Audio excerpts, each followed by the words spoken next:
ഇന്നലെ ഉറങ്ങാതെ ഇതൊക്കെ ട്രാക്ക് ചെയ്യായിരുന്നു. കെ.സി. വേണുഗോപാൽ 3:45 വീട്ടിലുണ്ടോ എന്ന് വരെ വളരെ കൃത്യമായി ബാലു നോക്കുന്നുണ്ടായിരുന്നു. ഇപ്പോഴെന്തായാലും കെ.സി. വേണുഗോപാൽ രാഹുൽ ഗാന്ധിയെ കണ്ടു. അദ്ദേഹം കേരളത്തിലേക്ക് വരുന്നു. രാഹുൽ ഗാന്ധി കെ.സി. മീറ്റിംഗിൽ എന്തായാലും ആരാണ് മുഖ്യമന്ത്രി എന്ന് കെ.സിയോട് രാഹുൽ പറഞ്ഞിട്ടുണ്ടാകുമല്ലോ. നമുക്കെപ്പോ അറിയാൻ കഴിയും? എന്താണ് രാഹുൽ ഗാന്ധിയുമായി കെ.സി. വേണുഗോപാൽ സംസാരിച്ചത്, അല്ലെങ്കിൽ കെ.സി. വേണുഗോപാലിനോട് രാഹുൽ ഗാന്ധി എന്താണ് പറഞ്ഞത് എന്നതിനെ സംബന്ധിച്ച് കൃത്യമായൊരു വിവരം നമുക്ക് ഈ ഘട്ടത്തിലും ലഭ്യമായിട്ടില്ല. ഏതായാലും 3/4 മണിക്കൂറായി രാഹുൽ ഗാന്ധിയുടെ സുനാഹാരി ബാഗിലുള്ള ഈ വസതിയിലേക്ക് കെ.സി. വേണുഗോപാൽ പോയിട്ട് അദ്ദേഹം കഴിഞ്ഞ 3/4 മണിക്കൂറോളമായി ഈ വീട്ടിൽ, അതായത് രാഹുൽ ഗാന്ധിയുടെ ഈ വസതിയിലുണ്ട്. നിലവിൽ ഇപ്പോഴും അദ്ദേഹം പുറത്തേക്ക് വരുന്നതിൻ്റെ യാതൊരു സൂചനകളും നമുക്ക് ലഭ്യമല്ല. കെ.സി. വേണുഗോപാലിൻ്റെ വാഹനം ഇപ്പോഴും രാഹുൽ ഗാന്ധിയുടെ വീടിന് പുറത്താണ് പാർക്ക് ചെയ്തിരിക്കുന്നത്. നമുക്ക് കാണാം, അങ്ങ് അകലെ വാഹനം പാർക്ക് ചെയ്തിരിക്കുകയാണ്. അതിനപ്പുറത്തേക്കാണ് സുപ്രീം കോടതി ചീഫ് ജസ്റ്റിസിൻ്റെ ഔദ്യോഗിക വസതിയാണ്. അതിനും രാഹുൽ ഗാന്ധിയുടെയും വസതിക്കിടയിലാണ് ഈ വാഹനം ഇപ്പോഴും പാർക്ക് ചെയ്തിരിക്കുന്നത്. ഈ വാഹനം അകത്തേക്ക് പോയാൽ മാത്രമാണ് കെ.സി. വേണുഗോപാൽ പുറത്തേക്ക് വരാൻ സാധ്യത. അതല്ല എങ്കിൽ രാഹുൽ ഗാന്ധിയും കെ.സി. വേണുഗോപാലും കൂടെ ഒരേ വാഹനത്തിൽ പുറത്തു പോകേണ്ട ഒരു സാഹചര്യമാണ് ഉള്ളത്. അത് പക്ഷേ അങ്ങനെ ഉണ്ടാകുമോ എന്ന കാര്യത്തിൽ വ്യക്തതയില്ല. നേരത്തെ ഈ ചാർട്ടേഡ് വിമാനത്തിൻ്റെ കാര്യം പറഞ്ഞെങ്കിലും ഈ കെ.സി. വേണുഗോപാലിന് ഡൽഹിയിലെ ഓഫീസ് അദ്ദേഹത്തിൻ്റെ കേരള സന്ദർശനം ഇതുവരെയും ഔദ്യോഗികമായി സ്ഥിരീകരിച്ചിട്ടില്ല. പക്ഷേ കേരളത്തിൽ കെ.സി. വേണുഗോപാൽ എത്തുമെന്ന സൂചനകൾ അവിടെ നിന്ന് പ്രവർത്തകരും മറ്റും പറയുന്നുണ്ട്. പക്ഷേ ഇവിടെ നിന്ന് നമുക്ക് അതുമായി ബന്ധപ്പെട്ട് ഒരു ഔദ്യോഗിക കൺഫർമേഷൻ ഇതുവരെ ലഭ്യമായിട്ടില്ല എന്നുകൂടി. കേരളത്തിലേക്ക് പുറപ്പെട്ടു. ഇപ്പോൾ ആര് മുഖ്യമന്ത്രിയായാലും മറ്റു 2 പേരുണ്ട്. മുഖ്യമന്ത്രി കസേരയിലേക്ക് കണ്ണും നോട്ട് ഇരിക്കുന്ന 2 പേരുണ്ട്.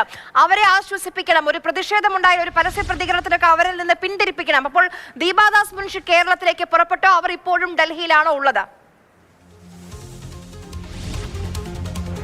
ദീപാദാസ് മുൻഷി ഇപ്പോഴും ഡൽഹിയിൽ ഉണ്ട് എന്നാണ് കരുതപ്പെടുന്നത്. അങ്ങനെ കരുതപ്പെടുന്നത് എന്ന് മാത്രമാണ് എനിക്ക് പറയാൻ വേണ്ടി കഴിയുന്നത്. കാരണം ദീപാദാസ് മുൻഷി സാധാരണഗതിയിൽ അവരുടെ ഈ യാത്രാ വിശദാംശങ്ങളൊന്നും നമ്മൾ മാധ്യമങ്ങളോട് പറയാറില്ല.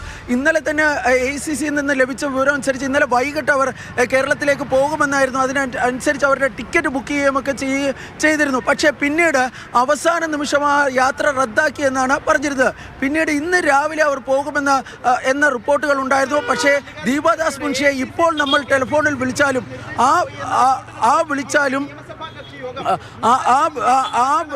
അങ്ങനെ നമ്മൾ വിളിച്ചു കഴിഞ്ഞാലും വാട്സാപ്പിൽ 2 ടിക്ക് പോകുന്നുണ്ട്. അപ്പോൾ ദീപാദാസ് മുൻഷി ഫ്ലൈറ്റിലല്ല എന്ന് നമുക്ക് ഈ നിമിഷം എന്തായാലും ഉറപ്പിക്കാൻ കഴിയും. അപ്പോൾ നിർണായകമായ യോഗം അത് 1 മണിക്കാണ്. ഒരുപക്ഷെ നേതാക്കൾ എത്താൻ വൈകിയാൽ അത് മാറ്റിയേക്കുമെന്ന് കേൾക്കുന്നു. അപ്പോൾ ഡൽഹിയിൽ നിന്ന് ചാർട്ടേഡ് ഫ്ലൈറ്റിൽ കെ.സി. വേണുഗോപാലിനൊപ്പം ദീപാദാസ് മുൻഷിയും പറന്നിറങ്ങും. ആ സീൽഡ് കവറിൽ ആരുടെ പേരായിരിക്കും? തേങ്ങ ഉടക്ക് സ്വാമി എന്ന് പറയാൻ തുടങ്ങിയിട്ട് കുറേ അധികം ദിവസമായി. 11ാം ദിവസവും സസ്പെൻസ് ആണ്. ക്ലൈമാക്സ് ഇന്നുണ്ടാകുമോ എന്നുള്ളതാണ് ഇനി അറിയേണ്ടത്. ആ 10:30 ഫ്ലൈറ്റ് എന്നുള്ളത് എനിക്കൊന്ന് സമയം മാറാൻ സാധ്യതയുണ്ട്. നേതാക്കൾ എല്ലാവരും ഒരുമിച്ചാണ് കേരളത്തിലേക്ക് വരിക എന്നൊരു സൂചന കൂടി വരുന്നുണ്ട്. അങ്ങനെയാണെങ്കിൽ മറ്റു നേതാക്കൾ ആര്?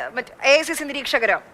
മറ്റ് നേതാക്കൾക്ക് ഡൽഹിയിലുള്ള സത്യപ്രതിജ്ഞ ഉടൻ തീരുമാനിക്കപ്പെടുകയാണെങ്കിൽ സത്യപ്രതിജ്ഞയ്ക്ക് രാഹുൽ ഗാന്ധിക്ക് സാക്ഷ്യം വഹിക്കേണ്ടി വരുമല്ലോ. രാഹുൽ ഗാന്ധി കേരളത്തിലേക്ക് വരുമോ? ഒന്നുകൂടെ എന്തും സംഭവിക്കാം. പക്ഷേ 10:30 അവിടെ നിന്ന് ഇനിയിപ്പോൾ 9:52 10:30 ഫ്ലൈറ്റ് വരാനുള്ള സാധ്യത മങ്ങുകയാണ്. അങ്ങനെയാണെങ്കിൽ ചാർട്ടേഡ് ഫ്ലൈറ്റിൽ ആരൊക്കെ വരും? രാഹുൽ ഗാന്ധി തന്നെ കേരളത്തിലേക്ക് വരുമോ? ഒരു പിടിയുമില്ല.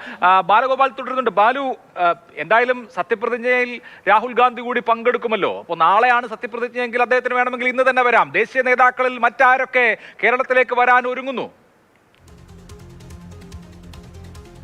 അഭിലാഷ്, ഏറ്റവും പുതുതായി ലഭിക്കുന്ന വിവരമനുസരിച്ച് നിയമസഭാ കക്ഷി യോഗം തിരുവനന്തപുരത്ത് ഇന്ദിരാഭവനിൽ ചേരേണ്ട നിയമസഭാ കക്ഷി യോഗം വൈകുവാനാണ് സാധ്യത. ഡൽഹിയിൽ നിന്നുള്ള നേതാക്കൾ കൂടി എത്തിയതിന് ശേഷം മാത്രം നിയമസഭാ കക്ഷി യോഗം ചേർന്നാൽ മതിയെന്ന ഒരു നിർദ്ദേശം നൽകിയതായാണ് നമുക്ക് ഡൽഹിയിൽ ഇപ്പോൾ ലഭിക്കുന്ന വിവരം. അത് തിരുവനന്തപുരത്ത് അമലിനോട് അത് കൺഫേം ചെയ്യാൻ വേണ്ടി പറയണം. നിലവിലെ 1 മണി എന്നുള്ളത് ഒരുപക്ഷെ 3 മണിയിലേക്ക് അല്ലെങ്കിൽ 4 മണിയിലേക്ക് നിയമസഭാ കക്ഷി യോഗം മാറുവാനുള്ള സാധ്യതയാണ്, നീങ്ങുവാനുള്ള സാധ്യതയാണ് ഡൽഹിയിൽ കേൾക്കുന്നത്. അത് തിരുവനന്തപുരത്ത് നിന്ന് ഒന്നുകൂടി കൺഫേം ചെയ്യണം. നേരത്തെ 10:30 ഡൽഹിയിൽ നിന്ന് തിരിക്കുമെന്ന് പറഞ്ഞ വിമാനം ഇനി 12:30 1 മണിയോടുകൂടി മാത്രമേ ഡൽഹിയിൽ നിന്ന് തിരിക്കാൻ സാധ്യതയുള്ളൂ എന്ന പുതിയ വിവരമാണ് ലഭിക്കുന്നത്. പുതിയ സൂചനകളാണ് ലഭിക്കുന്നത്. പക്ഷേ ഇക്കാര്യം 1 മണിക്കാണ് ചേരാനിരുന്നത്. അത് നീട്ടുമോ, അതിന്റെ സമയം മാറ്റിയോ എന്നുള്ളതാണ് അറിയേണ്ടത്.